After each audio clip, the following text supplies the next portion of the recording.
Yash. Good to see you. Pleasure to have you on this episode of Vaartaalaap. How are you doing?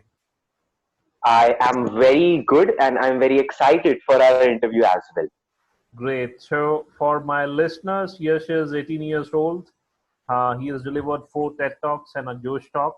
He's an international youth mentor as well, an award-winning author of two books, a public speaker. His first novel was critically acclaimed, called Celebration in Tribulation, which was written at the age of 16. He has authored recently another book called Pandemic 2020, Rise of the Virus, world's first novel on the coronavirus outbreak. So, in 18 years, you have accomplished so much. Yes. Let me start by asking you what came first to you, writing skills or speaking skills? Writing, definitely writing, I'd say. And in fact, for me, it was as if writing is what led me to be a public speaker and an international youth mentor, even at this young age. Mm-hmm. Because I remember that when I was just 6 or 7 years old at max, I used to write these stories and poetries that my parents used to upload on an online blog. And I think that is where the seeds to be an author or a writer someday were sown within me. However, to be very specific regarding when it all started, it was when I was just 16 years old, 2 years back, and I had this 22 days gap between my class 11th and my class 12th examinations.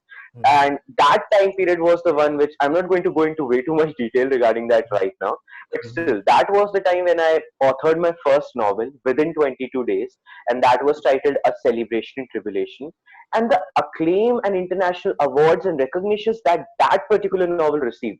Firstly, because I authored it at the age of 16. Secondly, because it was written within 22 days. And thirdly, because of the very unique subject matter. I think that is what led me to my first TED talk, and then the rest is history. Because since then, I have been very constantly, and I would say very regularly, delivering sessions, workshops, talks, and seminars all around the world, which I believe are completely based on the clarity of thoughts which I have, and I feel that I need to impart them to the world as well. So that is how it all worked out.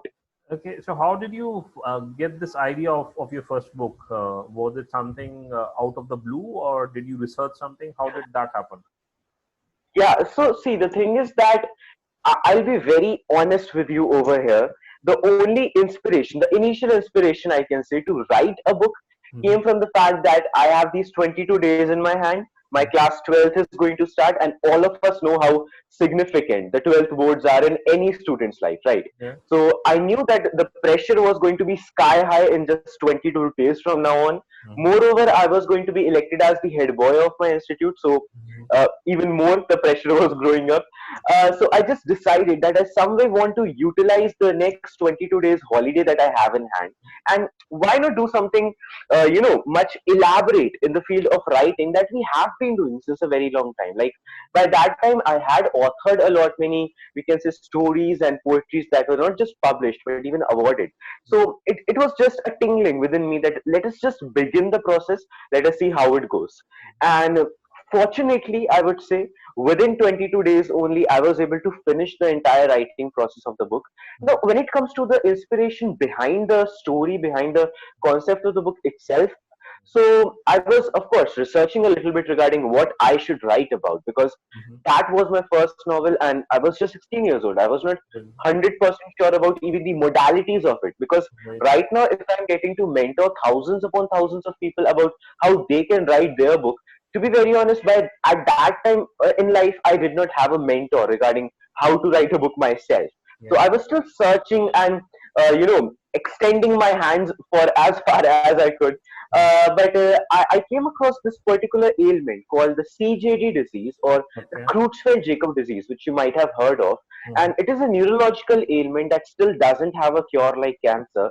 And as I said, it is incurable, so it kills the patient within a time span of 6 months, 2 years, depending upon the age of the patient and various other factors. Mm-hmm. But when I found out that no fiction novel had been written on that particular ailment by that point of time, I Right. think that is what instigated me to, I guess, base the entire story of the novel that I was willing to write in just a day or so from that point on that particular ailment. And I can assure you that just because I'm saying that, the book is based on an ailment, or that is where I seek the inspiration from, it is not a medical journal at all.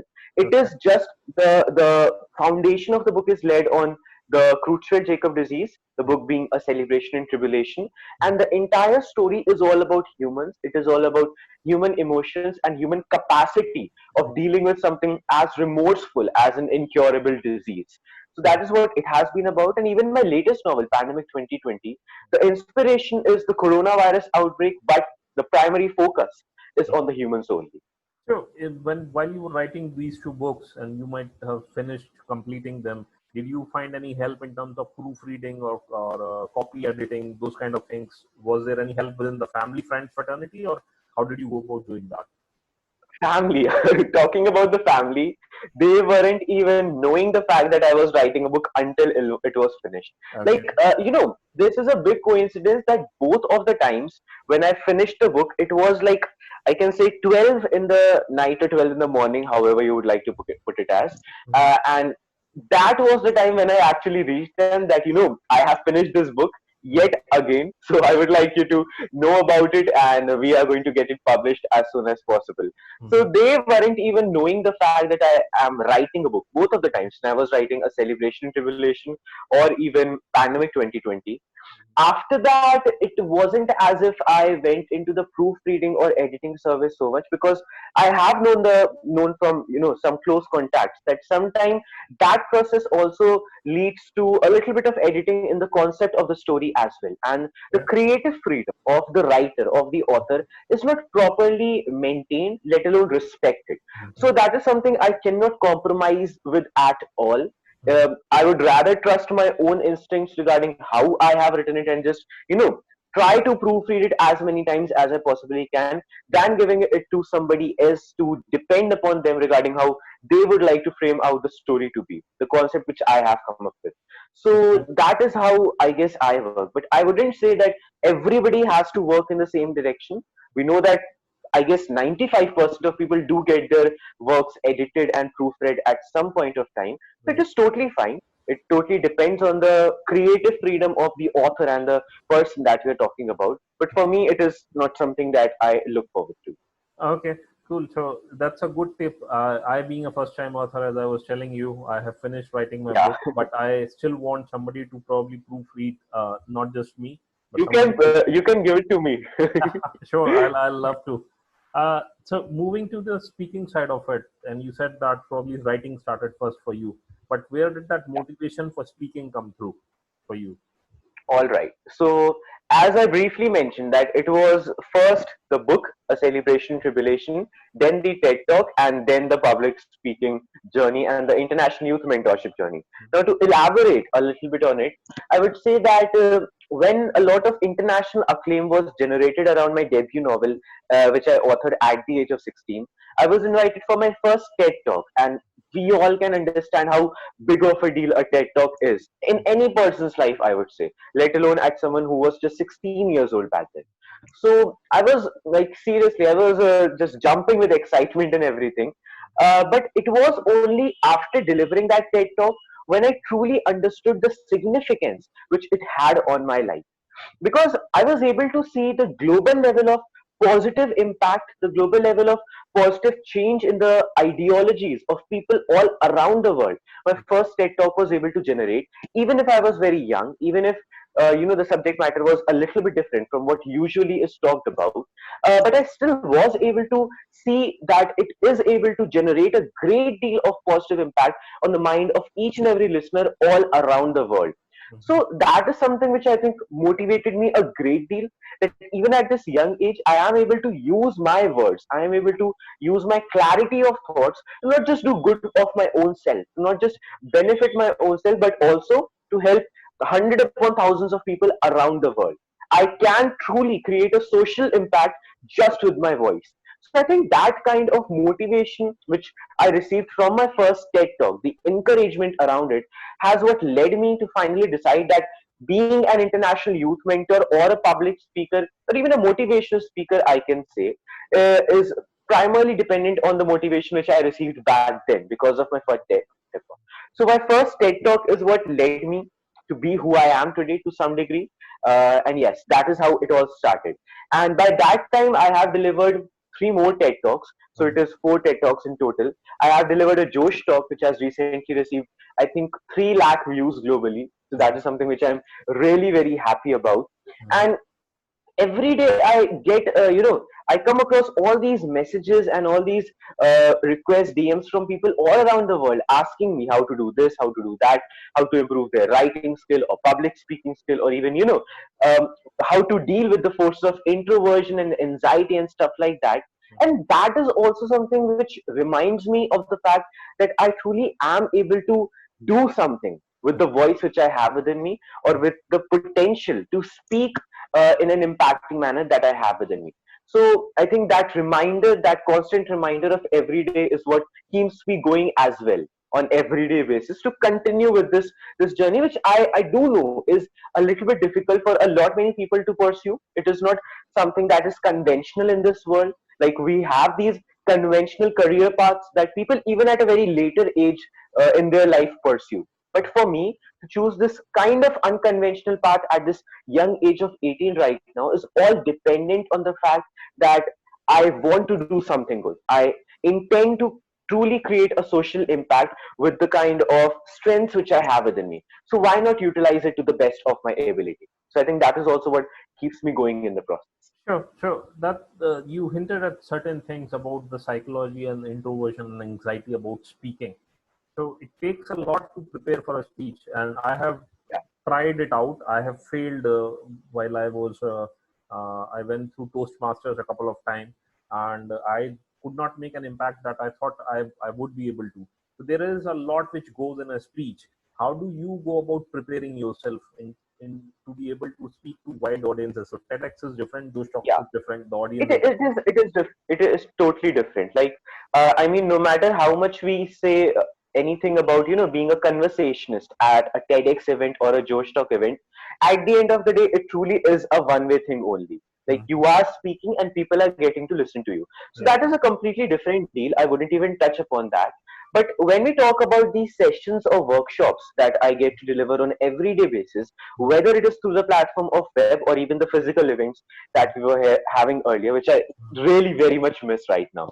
I would say the way in which I prepare, how I speak, or even the psychological preparation of going on the stage and then starting with the addressal is the motto which I keep in my mind 24/7, that today I am not even going to address these people. I know it sounds weird that when I'm going on the stage to address them, how can I not address them at all? But that is one psychological, I guess, habit which I have maintained in my mind, that whenever I get on a stage, I decide that I am not just going to direct these people or guide these people or address these people. Today, I am going to connect with them. I am going to have a two-way dialogue with them. I'm going to have a two-way conversation with them.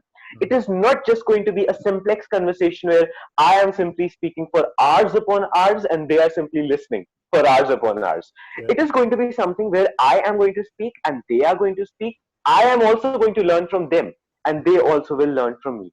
It has to be a two-way conversation. Otherwise, you cannot even think of maintaining the attention of people for hours upon hours, especially when we are talking about longer, sessions or workshops, let alone not feeling anxious or introverted about it. So that is one thing which I keep in my mind, that it is just going to be a conversation, a dialogue which I'm going to have with them, just like I have a dialogue with my friend. Of course, it has to be more impactful. It has to be, we can say, more factual. It has to be more to the point. But at the same time, they should feel like they are talking with a friend and not just with a guide.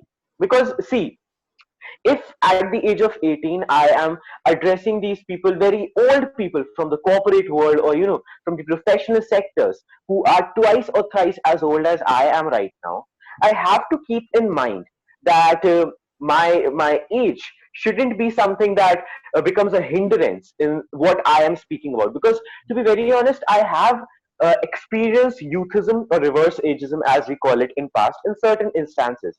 But every time when I was trying to deal with it, the only way to deal with it was to prove my experience and to prove my capability and capacity with my actions.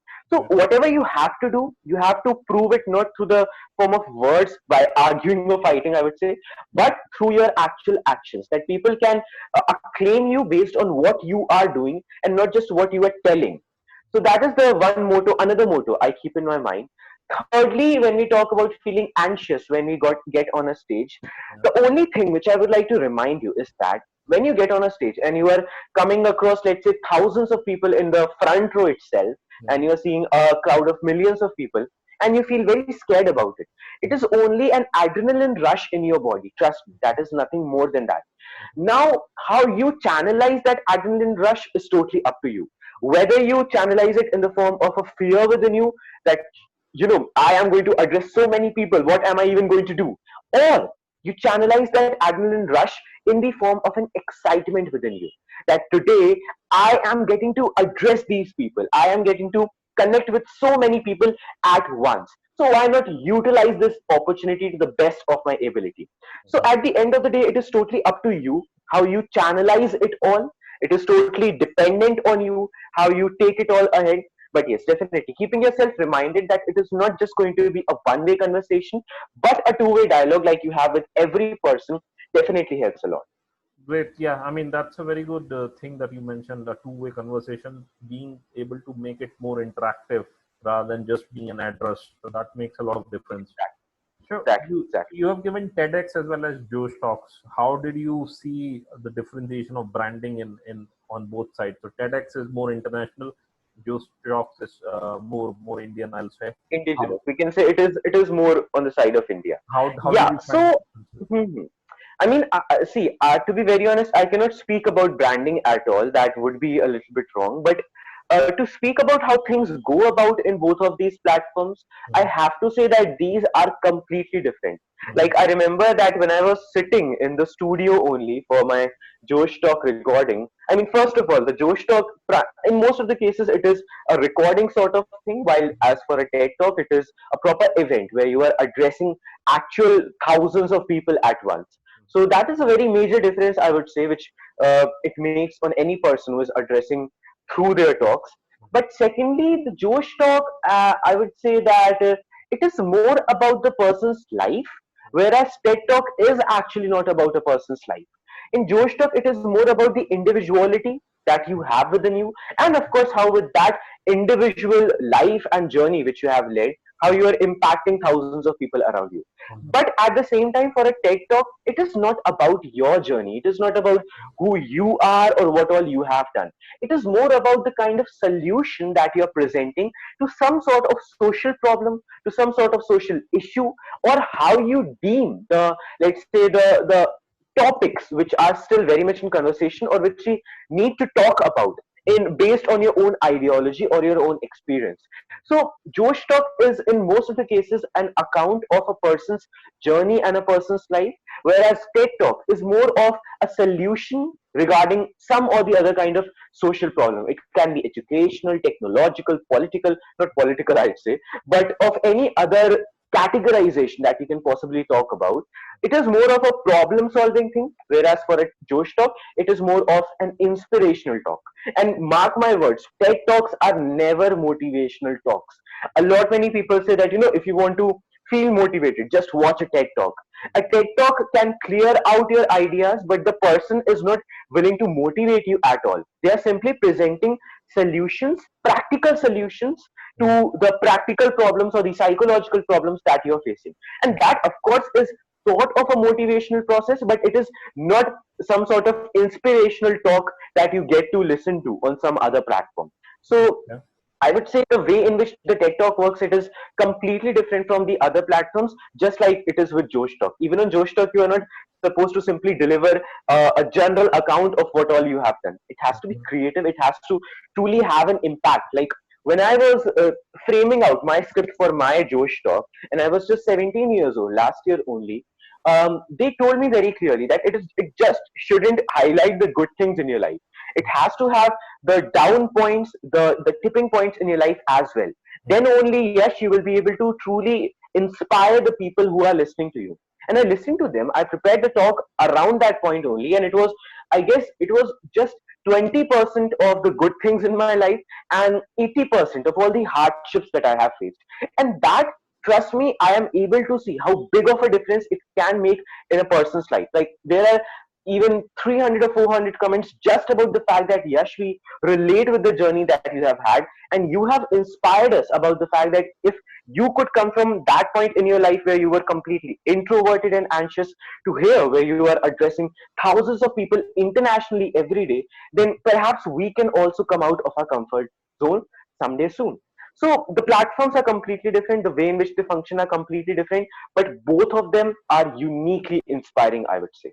Okay. So in terms of TED Talks, you have given four TED Talks. Is there anyone which is close to your heart out of those four?